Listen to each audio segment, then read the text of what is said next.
welcome back to another episode of It's a Man's World podcast with your host Ciara Rossi. I am super excited today for my guest. I met her at an event, at Marco's event, and ever since I have been obsessed with your page, what you do, who you stand for, and I'm so excited today to really just get to know you a little bit more and to get a little bit more inspiration, because everything that you do online, and I don't really know that much about you, so I'll let you introduce yourself, give me a little bit of background because I don't know much either, and just let people know who you are as well. Well, first of all, thank you so much for having me on It's a Man's World, and it's kind of fitting because I think when I started in the fitness industry 18 years ago, it was a man's world and a very male-dominated industry. I came from finishing my physiotherapy degree and was really interested in strength conditioning, and it was one of those things that I just fell into it. You know, when you find a love for sport and lifting and getting strong, you do enter into this man's world, and that's where everything really began. And I think, you know, if you compare 18 years ago to today, the industry is wildly different. You know, weight training wasn't a thing for women back then. And that's also how my career really took off, was posting videos on YouTube, just like people are doing today. But it was one of those things where women were messaging me saying, oh my God, like, how do you lift like that and not get bulky? And it wasn't mainstream for women to lift. And I think that's the best thing about today. It's trendy now to be fit, and it's trendy to want to exercise. And I think that if we can keep pushing that narrative, it's going to go a long way. So for everybody who's listening who doesn't know me, hello, my name is Rachel, and I'm a former physio strength conditioning coach. I've been in the fitness industry for 18 years, so a very long time. I'm a mummy of two young children. I've got a now just turned 4-year-old and a 5-year-old, born 18 months apart, or 19 months apart, and that was somewhat challenging, let's just say that. And my love now is helping busy female and male, but predominantly female entrepreneurs and business owners get in their best shape. And when we're looking at training, particularly women over the age of 35, we do have some considerations that we need to take into account, which I think, you know, when you're starting your career in fitness, you don't necessarily account for. You know, a lot of people don't have any idea the amount of stress that people are under, like how time poor people are. I mean, I've been guilty of saying it, you know, in my 20s, well, you just don't want it badly enough. And that's one of the worst things that you can say to somebody who's a high-flying lawyer, who is in finance, somebody who's running their own business, and actually they are genuinely time poor. And then of course we've got, you know, the physiological considerations as well. Most of my clients are coming up into the post-childbirth, coming into perimenopause. There are some considerations with that. And of course then, you know, having been in a stressful job for 20 years. So that's what I do now. Amazing. And how come you got into the entrepreneurial side of women? Like, why is it kind of that focus? Because I know that's obviously what you do and who you are now. Is that kind of why you went down that way? Yeah, I kind of felt it was an underserviced market. I think being an entrepreneur myself and starting my business when I was 22, I just felt that nobody really understood what it was like to be an entrepreneur. Nobody really understands, unless you're an entrepreneur or you're in C-suite and you're an exec at a high level, people don't really understand the drive, the passion, the need to do better, to constantly grow yourself. You know, most people will sit there and say, why are you working so hard? Just take your foot off the gas. You're like, you should have more balance in your life. Now, whilst there is an element of truth to that, I don't think people appreciate what it's really like to be a high achiever and what it's really like to be an entrepreneur. And I wanted to service that market because I found it monumentally frustrating when I was struggling with stress, perfectionism, overwhelm. Nobody could help me. People would just say, just take your foot off the gas. And I'm like, but I'm on a mission. I've got things to do.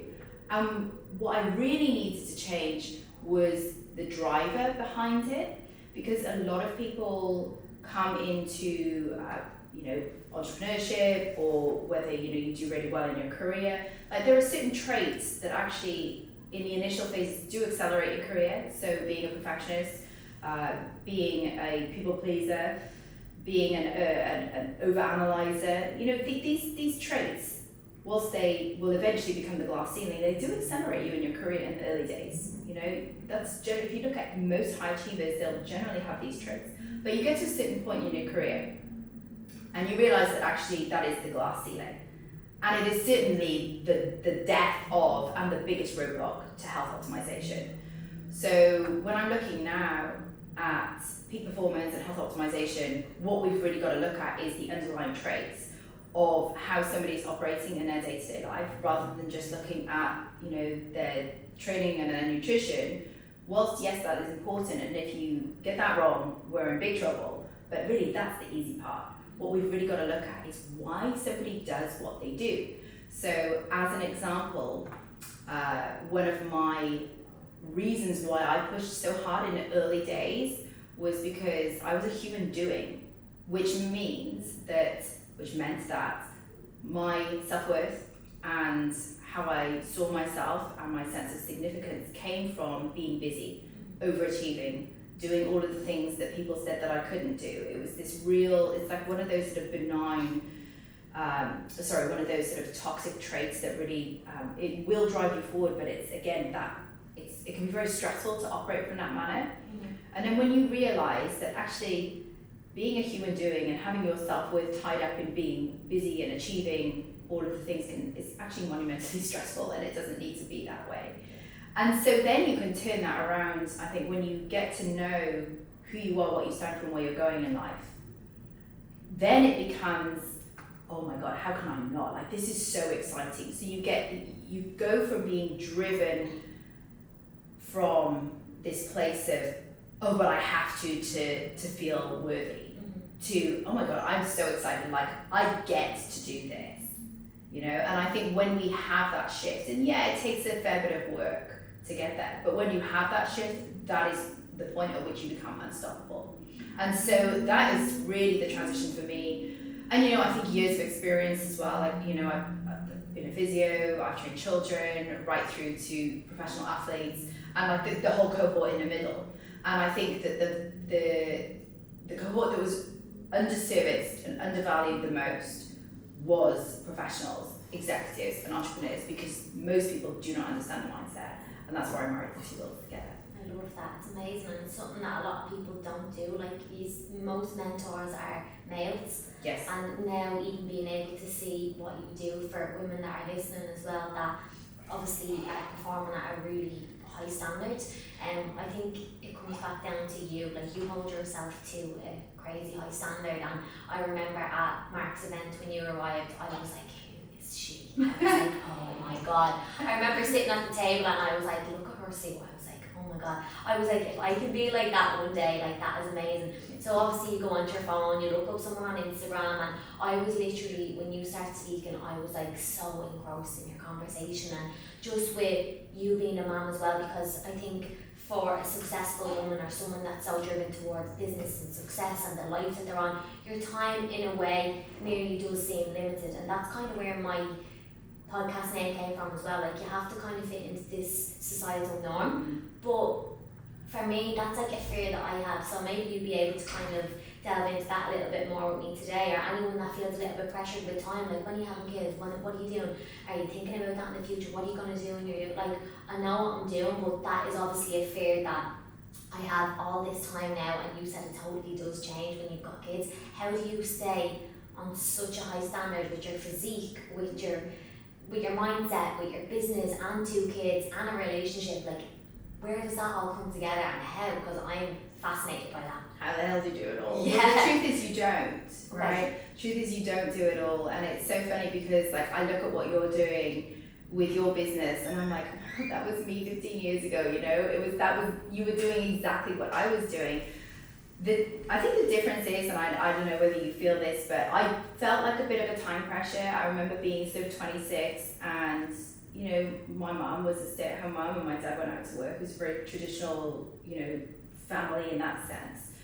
And I really felt like that was my conditioning. It was like, well, I was going to be a mum and a wife, you know, and a career for me was like, it just fell into my lap really. Like, you know, obviously I was driven, and, you know, I think that helped it along the way. And you find your passion that, you know, along the way, like my passion for sport and fitness and growth. I think personal growth was a big thing for me. I think I remember my dad taking me to one of his friends. He ran like the 7 Habits of Highly Effective People, so Stephen Covey, like a training week, and my dad took me along, and I would have been no more than 14. And I remember being at this event, and I was like, this is amazing. And so I think from a very young age, being driven towards personal growth was a massive asset for me. And so by the time I got to about 26, I was like, okay, well, all of this, like, this is great. Like, I've got this business going on the side here, and like, I, date a few guys, and like, I've had generally long-term relationships, and none of them were the one. And you get to the stage where, like, my grandparents were like, when are you going to meet somebody and settle down? And I was like, I've got so much fucking life to live. Like, that is the last thing on my mind right now. The idea of having children in my mid-20s literally scared the shit out of me. Like, I was nowhere near even considering the idea, but at the same time, in the same moment, I would have this like fear of, what if it doesn't work out for me? What if that is not my path? And I knew eventually it would be, but I also felt this deep sense of something's missing. And what is that thing that's missing? And I thought it was the fact that I thought my expectation didn't meet reality. I thought by the age of 26 I'd be married with kids. And it didn't work out for me that way. And so whilst on the one hand I was loving my life and doing my thing and creating a business and traveling the world and dating all the men and doing all the things, I just felt like, is this aligned? Like, because I thought it would be this, and actually it is this, and this is really fun, but maybe it should be this. Okay. And so I was kind of like stuck in this middle ground, and actually, when I look back, what was really missing was self-belief and the self-worth element. And then, of course, I was tied up in the stress and the overwhelm and the perfectionism as well. And it was one of my mentors at the time, ironically, his name was Mark as well. He believed in me when I didn't believe in myself. And I think it was his guidance. I mean, he was a good 15 years older than me. And very much like a brother figure to me, as well as a mentor. And he used to just say to me all the time, Rach, you just need to just get to know who you are, and just learn to love yourself just as you are right now. And I think that marrying those two elements together then allowed me to just settle into, okay, cool, life is fast, but enjoy it and enjoy the ride with it, because I was so overwhelmed at 20, then 7, 28 with so many online clients, because I took the business online. So many online clients, I didn't know how to delegate. I was a complete control freak, and I wanted to do it all my way. And it was monumentally stressful, and I didn't enjoy that element of it. And so knowing now, if I'd known then what I know now, oh my God, it would have been so much easier and so much more fun. And that's why I say, your time will come. And so, when I met David, that was a whirlwind thing. We were, engaged within 6 months, married within a year. And then obviously, but I was 31 then, and then it became obvious to me that, okay, well, now I want children. And whereas before, the idea terrified me, actually. In fact, the idea of getting engaged to anybody terrified me prior to meeting David. And so when you know. And that is what I will say for sure. But the idea that you can continue to grow a business and scale a business whilst having small children, I think is a complete myth. And look, while people do it, I couldn't make it work, and I didn't want to make it work that way, because David and I talked about what we value most, and what we value most is being a family and being there for the kids. I mean, little kids are so little for such a short period of time, and even though when you're in it, it's such a clusterfuck of emotions and events and, oh my God, I can't cope, what am I doing? I'm completely winging it. At the same time, it flashes by so quickly. And so I remember, we had massive goals for the business in 2018, and, I was pregnant with Zabby, and I just remember thinking, oh, well, how hard can it be? I'll just, baby can be here whilst I'm doing some work. It doesn't work like that. You're exhausted, like, the baby, even as a newborn, they need you so much. And I was Zabby 24/7, like he was on my chest 24/7. And I remember we were in Spain, and I just remember walking on the beach with David, and I said to him, why are we in scale mode right now? Why are we in scale mode? We must be crazy. This is so stressful. I hate the business. I don't want to be doing this anymore. Why are we doing it? And actually, all we need is 5 clients a month. And I was like, is that it? 5 clients? Like, you know, obviously we were selling high ticket. I was like, 5 clients? I was like, that's so easy. We can do that in like a week, you know, a week of work, and it's there. And then all of a sudden, I think when you readjust that, because businesses have seasons, you know, summer, autumn, spring, summer. Did I say summer twice? Anyway, all the seasons. And business is like that. So you have your scale season, you have your growth season, you have your maintenance season where you kind of, you know, you develop your systems. It doesn't have to be scale all of the time. In fact, it should not be scale all of the time, because that's when you end up with problems. And so I think, you know, we have readjusted and, you know, thought about, well, okay, so what do we need to achieve over the next, you know, couple of years to basically put the business in maintenance mode. And I think when you plan and you prepare that if you're going to have kids and, you know, you've got savings and you've got the flexibility to do that, then business becomes enjoyable again. And of course, in that time, I did take a step back. I became the primary carer for Zavi, and then obviously I fell pregnant again pretty quickly afterwards, and for Emily. And then, you know, David took on all the sales calls, he took on, you know, the more coaching of the clients, whilst I did more of the home stuff. And now, you know, obviously the children are a little bit older, they're both in kindy.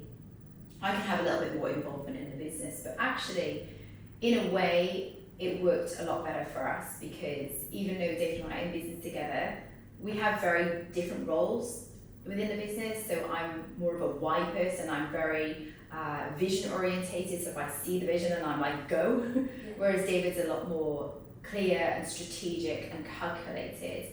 And as I say, he cleans up a lot of my mess along the way, because I see it and I'm like there, whereas David is a lot more, well, this is the structure, this is the framework, and so we just mesh the two together.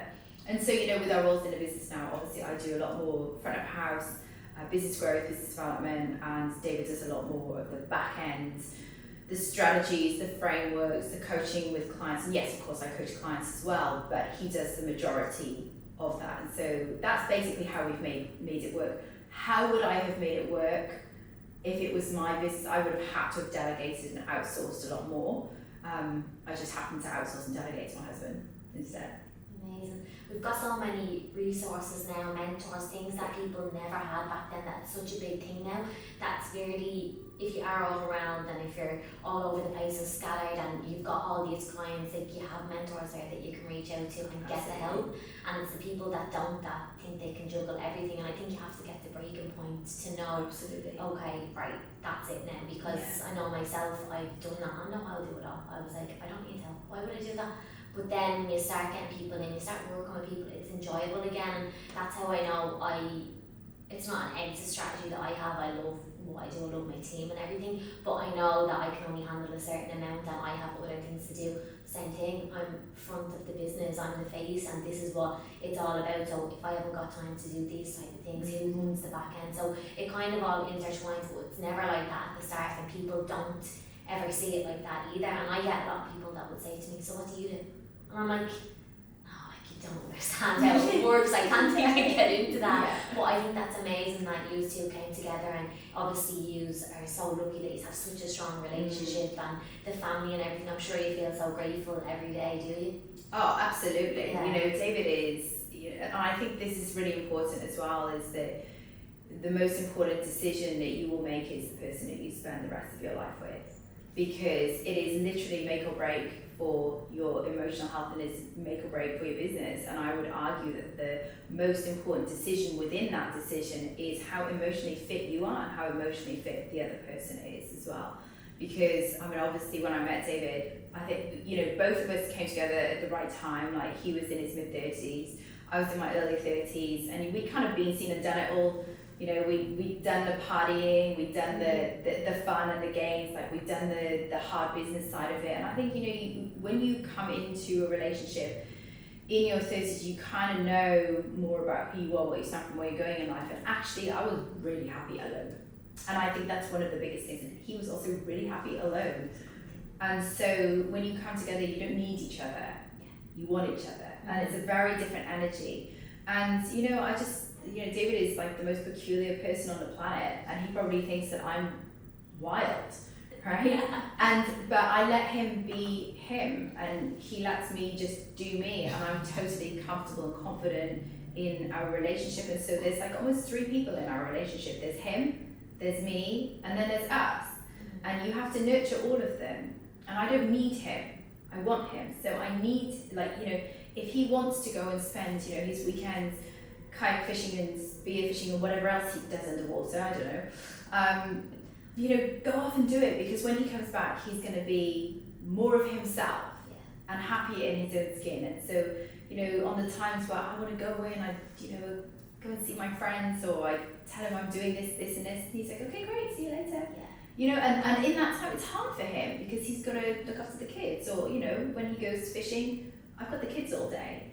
And, you know, then Zabby's like, oh, when's Daddy coming home? And he knows that he's going to bring a fish. And so it's very much like, you help me and I'll help you. And there's no room in a relationship when you're working together, you're living together, you're in each other's pockets 24/7. We do, however, have separate offices, which is like the key thing. Separate offices, separate sinks, you know, don't never share a sink, never share an office, ever. But aside from that, you know, I will help him and back him, and I want to see him do well, and I want to see him happy, and I want to see him fly, and I know that he also wants the same for me. So we look after each other, but we also look after ourselves. And so, you know, there are plenty of times where, you know, I've said to David, I've got a migraine or whatever, and he's like, okay, go to bed, I'll sort, you know, the house out, or, you know, I can just tell that he's exhausted, and I'm like, well, just leave, like, go and do something else, and, you know, go and fend for yourself for a bit, and then come back a happier man. That's teamwork. Total teamwork. It is absolute teamwork, and there is no I in team. No. And no one gets I don't think anyone gets to the top, or whatever you class at the top, by themselves. There's always a tribe behind them, there's always someone there side by side. I don't really know anyone that has kind of done that without the help or the guidance or support of someone else. Absolutely, and I think about, you know, my team around me now. You know, Rachel, I hired her as an EA, so an assistant. She's become so much more than that.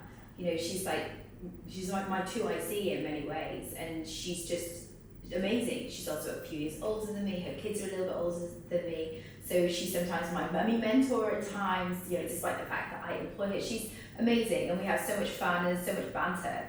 And she doesn't, you know, there are sometimes days that I go without talking to her, and the best thing is she just fends for herself.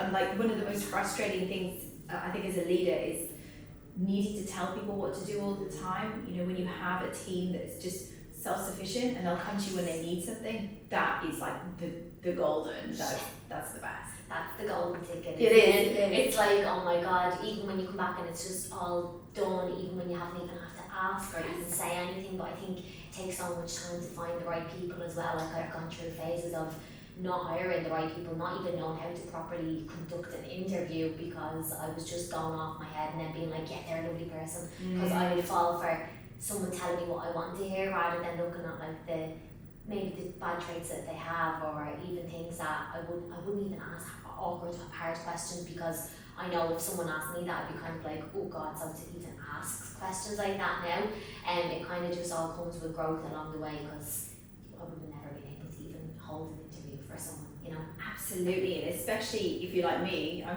clinically unemployable. I've never been interviewed. I'm just like you know, like a conversation. But you know, for me, I had to learn on the spot as well, and I had to, you know, I had mentors to help me. I think, you know, when I go a lot by energy, and you know, the more you get into it, the more you sort of know the type of person you're looking for. And above all, I will hire on attitude rather than skills. Yes. Because if somebody can have all the skills in the world, if there's like an element of an attitude there, I can't work with you. Neither. I'm the exact same. I'm the energy, the attitude on, and how they get onto the call. I'm all about as well, as much as it's not judge a book by its cover, but I'm all about what you see sometimes is what you get as well. Absolutely. Because like someone that shows up for an interview that isn't well dressed, doesn't look great, isn't presentable, that to me is like, no, that's too low of a standard, and it says a lot about yourself It does. before we speak. Absolutely. And like that. And you know, I think that when it comes to presenting yourself well, that is a really key part of the industry that we're in, and not just from an aesthetic perspective, but it is from a place of having a high standards. You know, we always, all of us will bum around a house in a hoodie and track pants. I'm not going out of the house dressed like that. I'm just not. And you know, even if I've got to go to the grocery store, then I'm gonna at least change my track pants. Yeah, you know, leggings or something. Yeah, put my leggings on or something less, you know, hobo looking. You know, I can't go out like that. Even if I put a cap on and something else, but it's got to be a slightly higher standard than what is seen at home. Because you know, truth be told, and I can't believe I'm about to tell the internet this. You know, I'll walk around a house with I've got fluffy Birkenstocks that I wear as slippers, and they are amazing. But I wear them sometimes with my white socks. You can tell I've spent too much time with my Filipino nanny, and she laughs at me, and it's true. Oh my god, if anybody saw this now, but now the internet's gonna know about it. It's the comfort in your own house. So exactly. Now most people working from home as well. Sometimes are from here up look good, exactly. From the bottom down is cozy. Exactly. I think everyone does that, so we're all at peace then. Yeah, and you actually had a post up that I was reading, and what was it on? You were talking about how you show up for yourself every day, and how you kind of dress and showing up, and you've got this clarity about who you are, where you're going, the type of person you are, and that's why most people roll out of the bed in the morning, and people say, I don't really care how I look. Well, no, you do deep down, because you're feeling shit. That's why you're looking like that as well. What was that post kind of about? Because it was about a high standard once again, and why is it so important to have that high standard even on a day-to-day? Like, why show up to work feeling nice? Why show up to the gym? I wear my matching outfits all the time. People are like, how do you have the effort to do that? And I'm like, that makes me feel good. I'm going to train hard if I feel good. Like, why do you do it? I think, you know, there are two things here, because you have to have that underlying self-worth dialed in of you can be completely at peace with where you are right now, but still show up as the best version of yourself. And I think that this, let's look at weight loss, for example. So many people will say, I will feel good about myself when I weigh X amount, or when I've lost 10 kilos, when I've lost 20 kilos, when I've got, you know, $100,000 in the bank, and when I've got this. But the truth is that you're not going to feel any different when you get there. The reason being is because it's not about the thing. It's about who you become in the process. It's about your identity.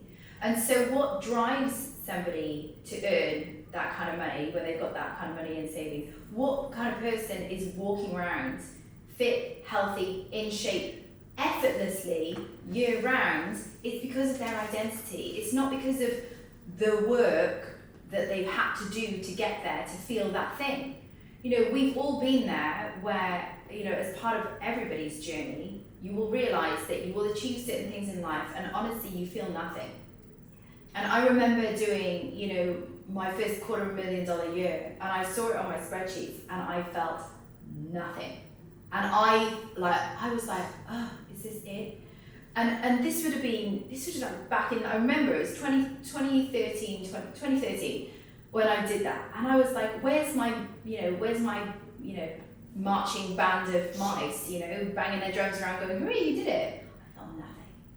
And it's because the reason that I felt nothing was because I put so much emphasis on that, and I didn't become the person along the way. Well, I did, because I did the hard graft, but I did it through stress and overwhelm. And so you don't have that gratification of, this is who I am. And so you and I could go out and, you know, roll out of bed with our hair tied up in an insane pineapple, ready for war at the gym, and feel really no different about ourselves, really. But you can still show up in the best version of yourself. You know, I know for a fact that when I get up in the morning and you make your coffee and you sit there and you think about your day ahead and you visualize who you're going to be through that day, that person for me is not the person who's just got out of bed, put her glasses on because I'm as blind as a bat without my contact lenses in, and just to put on like my tracksuit pants that have now got holes in at the bottom of them because they're so baggy. I'm not going to go out and perform at my best. like that. Now, if everything was stripped away from me, because I know this is an argument that's going to come up, or if everything was stripped away from you, then would you still show up as your best self? Yes, you would. So it doesn't affect your self-worth, but it's just how you want to present yourself and how you feel best. Now look, I don't go to the gym with a lot of makeup on. Some women do. If you want to do that, get after it. If that's what makes you feel good, get after it. You've got the cutest matching gym outfits ever. Mine would probably be a bit grey now. Probably need to invest in some new gym kit. But it's whatever makes you feel comfortable, whatever makes you feel good. I certainly went through times in my life where I wore really cute outfits to the gym. And now when I get up in the morning, I'm like, oh God, it's whatever I, picked out of my sports bras and my, leggings. But sometimes they're matching and sometimes they're not. Yeah. But it doesn't have any effect on your true self-worth. It's just about what makes you feel good and how you want to show up as your best self in that moment. Definitely, and appearance is a big thing. And I think if anyone says they put on, someone does their makeup, someone does their hair, I feel amazing. Yes. So there you go, and people say it's not, it kind of is, like it's a big plus, it's a bonus as well. Absolutely, and as women we like to feel good, and it's, there's nothing wrong with that. There's nothing wrong with investing in your appearance, there's nothing wrong with wanting to dress well, to do the things that make you feel good. And if that, let's talk about the client who is 10 to 20 kilos overweight and they don't feel good in their own skin. Well, what can you do to feel good right now? And that is showing up as the person who you are becoming and recognizing that your physique is simply a delayed representation of who you really are. Yeah. So your physique is who you were, not who you are today. And it's changing every second, and it can change right now, which is why I say to people, don't wait until Monday. You can start right now, because you've got like 7 or 8 meals between now and Monday. You can start right now, and honestly, you could probably lose like half a kilo by Monday if you really put your mind to it. And then by Monday, what you're telling yourself is, when you say I'm going to start on Monday, is that I'm only going to do this when all of my ducks are in a row, when everything is aligned, when Mercury, the stars are aligned, and it's not Mercury retrograde or whatever the latest hoo-ha is. I'm only going to do things when it's easy. Well, what happens next time shit hits the fan? It's when shit is hitting the fan that you need to think, right, my next meal, I'm just going to make a better choice than I have previously. And that might be, okay, just where's the protein? Let's just start there. Where is the protein? Where's the protein? We asked that, me and my friend, she's always like, Jane's always like, where's the protein? And I'm like, my clients are sick of me talking about the protein, but when they start, and I'm just like, so what way does your body feel today? Hard. But how do you feel? Tight. You feel that tight tongue up, like you feel full. The protein, you have steak for breakfast, don't you? Just off topic, like that was something. Yes, yeah. So the story behind this is that one of mine and Mark's former mentors was Charles Poliquin, and unfortunately he passed away a couple of years ago. But he was such a pioneer really in functional medicine, and things that we were doing 15 years ago are pretty mainstream now, and they were thought to be absolutely wild ideas back then. And one of his things was a steak and nut breakfast. And so we would all have like steak nuts and some berries for breakfast, but actually you do that and you feel absolutely amazing. Like, your neurotransmitters are off the chart, your focus, your strength improves, everything. And so, I mention it now, and you don't have to eat a steak for breakfast. Like the whole idea is that like we need to have a high protein breakfast, because most people are having breakfasts that are like such fitnessy bunny breakfasts of, whether it be like your protein pancakes with your, sugar-free maple syrup, and wondering why their physique is not changing. And it's like, well, my calories, my macros are in place. I'm like, yes, darling, but it's so much more than that. Yeah. And I think when I've seen so many physiques for so many years, I can see the quality of somebody's food in their physique. Yeah. I can see it in their eyes, I can see it in their skin, you just see it. And so when you change somebody's breakfast from being, a whey protein breakfast, which is fine now and again, right? I have whey protein shakes, but changing it from that with the fitnessy foods and your sugar-free this and your low-fat that, to changing it to being a steak, which is a superfood, or changing it to being, barbecue chicken, like whatever you want to eat, salmon, eggs, your physique changes, and it changes rapidly. So So yeah, that's the whole thing about steak for breakfast. Yeah. But yeah, That's steak is my favourite for breakfast. I'm gonna try it. You should. I seen you had a quote up saying, jump before you're ready. So many people sit on the fence, so many people sitting down, and I'm one of those people that jumps before they're ready. I'm like, throw it at me, yeah, okay, I'm ready. I know it's gonna be hard, I know it's scary, I've got fear, and I'm like, oh my god, what if that doesn't work out? I don't think like that anymore. I'm like, if it doesn't work out, it's probably gonna lead me this way instead of that way, and I'll find my way. But why do people sit on the fence for so long? Maybe starting a coaching program, mentorship, even joining a gym, going out for a walk. Like, why is it that you should jump before you're ready? Well, I think a lot of people wait for the right time to make a decision, and deciding to not make a decision is still making a decision, and it's the worst decision that you can make, because you're just delaying. It's like a form of procrastination. You're just delaying the inevitable, and eventually you either jump or you're going to get pushed. It's going to be one way or the other. And so if you have got 70% of the information that you need to jump, and you need to jump bloody fast. Because let me tell you, after 18 years in business, the fear never goes away. If I've got to invest a significant amount of money into the business or into mentorship, if I've got to do something, if I've got to do it, if I've got to fire staff, if I've got to do something that I've not done before or that is not well versed, the fear never goes away. The feeling of firing somebody, it's still shit. It's not a nice feeling to have to terminate somebody. It's not a nice feeling to have to go into conflict, but I have a personal policy, which is if I know that something has to be done, I have to do it immediately. And some people will say, well, shouldn't you sit on that and think about it and think about how you're going to respond? And I'm like, well, I trust myself enough now to say the right thing in a compassionate way, but gets the job done, because I don't want to lose any sleep over this.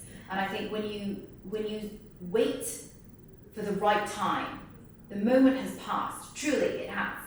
If you wait for the right time to invest in a mentor, it's never the right time. The best time to invest in mentoring, whether it's you're a struggling PT, or you're going gangbusters in your business and you want to take things to the next level, or if you're listening to this and you're a C-suite exec, you're stressed out of your eyeballs, you realise you're in a state of abysmal health, and you think, oh well, I just need to get this next round of financing finished before I invest in a coach. No, that's the wrong time. It's too late.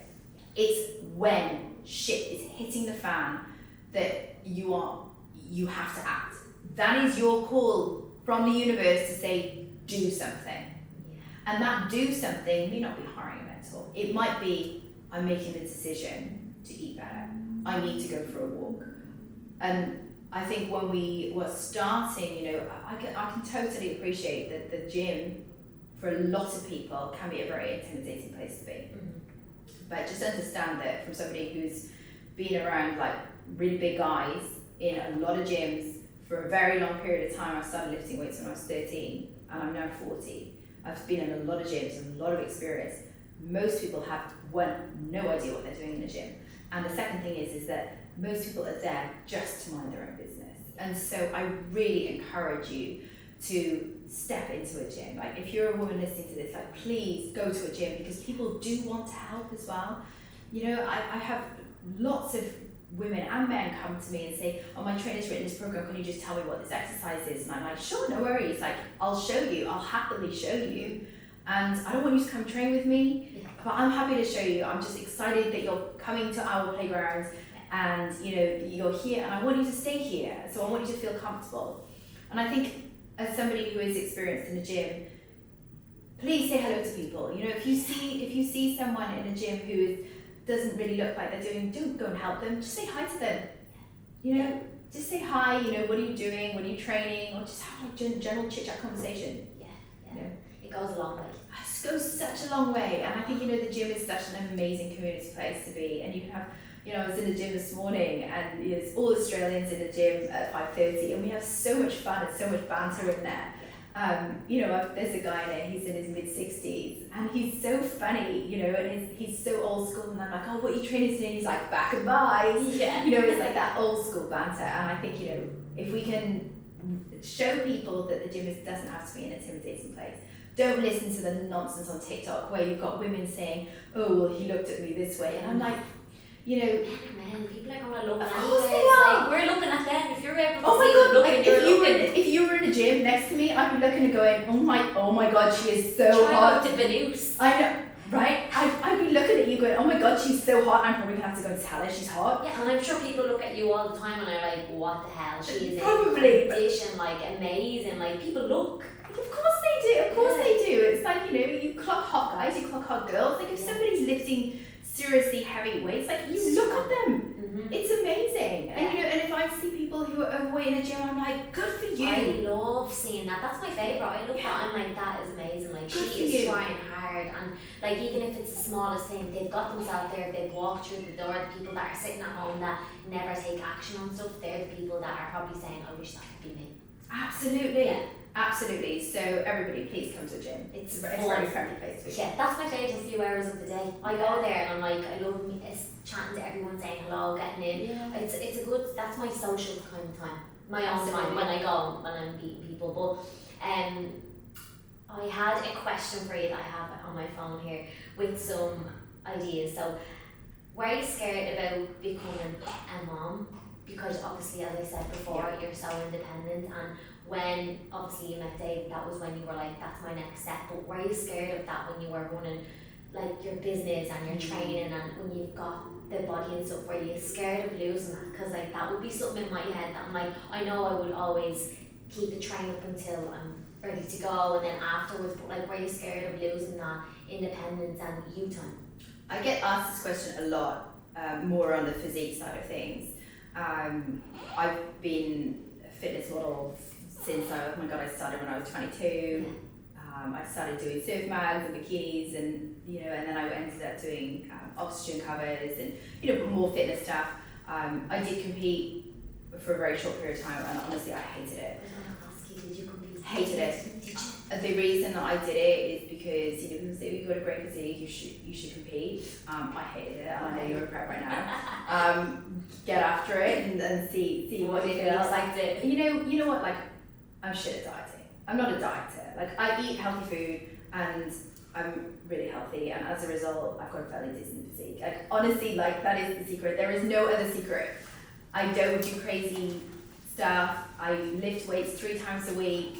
I'm pretty strong, I'm very healthy, and I'm emotionally healthy. Yeah. And I think that is the big thing, right? Is that when you have emotional health, you can make choices that are in alignment with, you know, your physique and what you want out of your physique. And so that's really the secret. Was I scared of losing that when I was pregnant? No. I think I had the least amount of control, if you like, I had when I was pregnant. In the early days, I had hyperemesis, which is, it's like severe morning sickness. So I got admitted to the hospital, I was on a drip, you take these awful, you know, medications to stop you from vomiting all the time. And I remember my brother telling me I looked like White Walker. And I didn't know what a White Walker was, but apparently it's a ugly creature from Game of Thrones. And you know, he said to me, yeah, you look like a White Walker, and I was like, thank you very much. So it was one of those things where I lost a lot of muscle. I was very, very skinny in the early stages of my pregnancy, and I didn't really have any cravings or anything like that. And I think, you know, you just have to ride the wave. Just make that, the non-negotiables really didn't change. My diet didn't change in pregnancy at all after I'd gotten over the worst of the sickness. My training didn't really change. I wasn't really doing anything too crazy before I came in to pregnancy. And as a result, afterwards, you know, things did just come back into place. Is there a phase of, and I think this is the hardest part, is after you've given birth, between about 6 to 12 weeks, where you look at your physique and you go, I don't recognize my body. Yeah. Notice the language there. The language isn't, oh my God, I hate myself because I'm like fatter than I was previously. It's very much a case of, wow, like this is so different from me, I don't recognize my body. But it changes every day, and I think when you have the skills, you know, I knew what I could do. Like I've done it like 1,000 times before, literally with like thousands of clients, and so I could do it with myself as well. And then I got a call. I remember having a call with the editor of Oxygen magazine down in Australia, and she said, "I know you're only 3 months postpartum, but you're coming to Australia. Can you shoot another cover?" And I was like, "I'll be 6 months postpartum to shoot a cover." And I was like, well, look, let's just see what happens. Let's just see what happens. And actually that was quite fun because it kind of gave me the real push to really try and grow as much muscle as I could in that time. And you know, and like I said, I don't diet, I don't track my calories and macros, I just eat healthy food, I base it around protein, I move a lot, and when you're emotionally fit and you've got particular goals, honestly the rest does really just fall into place. And so, you know, your body is not a robot, it will change, it will fluctuate. I've lost a lot of muscle after having the kids, which I've now slowly started to rebuild. And then of course, then you hit perimenopause. Which is another set of skills that one has to overcome.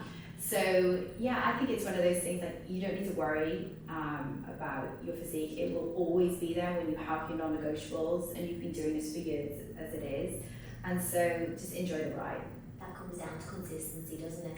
How many years are you doing this? It's just your habit, it's your routine, it's what you do, it's what you love. Yeah, you would never it's be what able you to love. go another way. That is, you've just nailed it there. It is what you love to do. I love this. Like, I love the way that, you know, I get up in the morning, I'm healthy, I'm so grateful that I get to do what I do for work, and I'm sure you are too. Yeah, definitely. I think being able to get up in the morning, you like your coffee as well first in the morning, you're a few minutes by yourself, and then you know what you're doing every single day is fun, it's exciting, you're striving towards something, you're ticking off a box that it makes you feel so good. And I think that's what a lot of people probably lack, is something that they're working towards, something that they're striving towards every day. So that's why I think goals are super, super important. I'm sure you set yourself out big goals for the year or smaller goals throughout the year.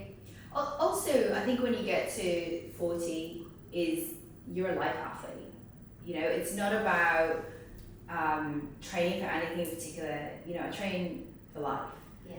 And you know, when you think about, I remember in December I ran on the beach chasing my son, and I was gassed afterwards, and I was like, this is not happening to me. So I've literally just spent the past 5 weeks in January improving my fitness and doing interval training, and now I can run 5Ks without stopping, and I'm much fitter than I was. But I had that moment, and it was such an awakening for me of, oh my god, like if I want to chase my son for the rest of the year, like I need to do something about that. Yeah. Rather than just be like, well, I can't chase my son anymore. No, I'm gonna be bloody chasing my son until like he's probably 16, at which point he's probably gonna be a bit faster than me.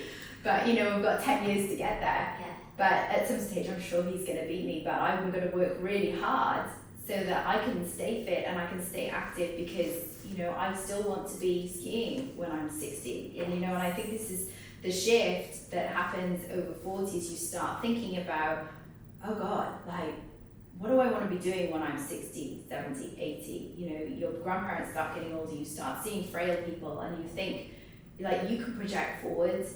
I mean, I would never have thought about this in my 20s and 30s, honestly, I just wouldn't. Yeah. But now, I wouldn't even thought about retirement. And now I'm starting to think, oh, okay, like the clocks are ticking of, okay, what do I want my life to be like then? Because now I have to perform really well now in order to be able to perform well then.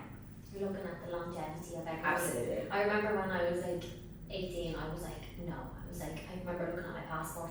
Oh no, I was about 16 and it was like 10 years, and I was like, oh my god. I was like, imagine being 26. I was like, that's so old. I remember saying that, and I was like, Ciara, 26 isn't old. I was like, no. I was like, I never want to be near that 30 age. And now you're just like, time does go so fast that like, even in the last 3-4 years after lockdowns and everything, like, yeah, life is back to, like, where is everything? Like, where does that time go? Like, that just freaks me out. Like, that's why every single day, every minute, every hour, it's not just a Monday to Friday weekend off. It's like I can do and live and be happy and successful and live and surround myself with the people that I want every single day of the week, not just 5 days. Yeah. And I think, you know, when you get to, like, I mean, I still, in my head, I'm still 26. Like, I might be 40 in a 40-year-old body. Do not look it. But I think, you know, in my head, I'm still 26. And I think I went through a little bit of an identity crisis in my, like, mid to late 30s, actually. Because you kind of come through this phase of realizing that you can't play the young fitness funny game anymore. And then I'm like, you know, I'll look at you and what you do, and I'm like, well, I can't play that game anymore. Like, I'm too old to be doing that. And then it's like, well, I'm not quite fitting into that. I haven't really educated myself enough on, perimenopause and what that means and what that entails. And I've only got a newborn baby, and I can't really relate to people who've got, 3, 4 and 5-year-olds, and I certainly can't relate to people who've got teenagers. So I kind of lost myself there for a little bit. And I also, not that I lost my confidence, I say that I lost my confidence, but I think I just lost alignment in that phase of the kids being so young, and I wasn't connected to the business at an alignment and a core level. And so you lose yourself in the process, and then you find yourself again. And I think we all go through phases like that of evolution of, you going from being a solopreneur to now having a team. You lose yourself in the process of, oh my God, like, who am I and what am I doing? And I certainly went through that in my mid-30s, probably my late 20s to early 30s, and then you kind of find your feet again. And then it happens again in your mid-30s, and now I'm 40, and I'm like, wow, I lied about retirement, didn't I? Yeah, and I think it's that timeline, isn't it? Yeah. So you're on your timeline, then you start outgrowing it, same thing with the evolution, then you slot yourself in somewhere else, you kind of grow again, and then you kind of slot yourself in with maybe higher performing clients, and you kind of grow and change as you go, but your vision and your purpose and what you're doing every day is always, I don't think there's a finish line, to be honest. I just think it's a continuous process, isn't it? Absolutely. And I think one of the biggest pieces of advice that I'll give is don't run before you can jump, or don't jump before you can run, or whatever the saying is, because I see so many people in the industry who try to be ahead of their time, and it's just do the hard stuff now, do the grassroots, don't be in a rush to get off the gym floor if you're a trainer, because that is where you're going to formulate your absolute foundation skills in being able to be an online coach. And so many people want to get into online coaching, but it's no, stay on the gym floor. There's so much benefit to doing that. Yeah, and I love that. And you learn so much about people before you can go online and understand. Absolutely. But to round up the podcast, I've got 2 questions at the end here for you. So, what advice would you give business owners for mums that are, say, over the age of 35, 45?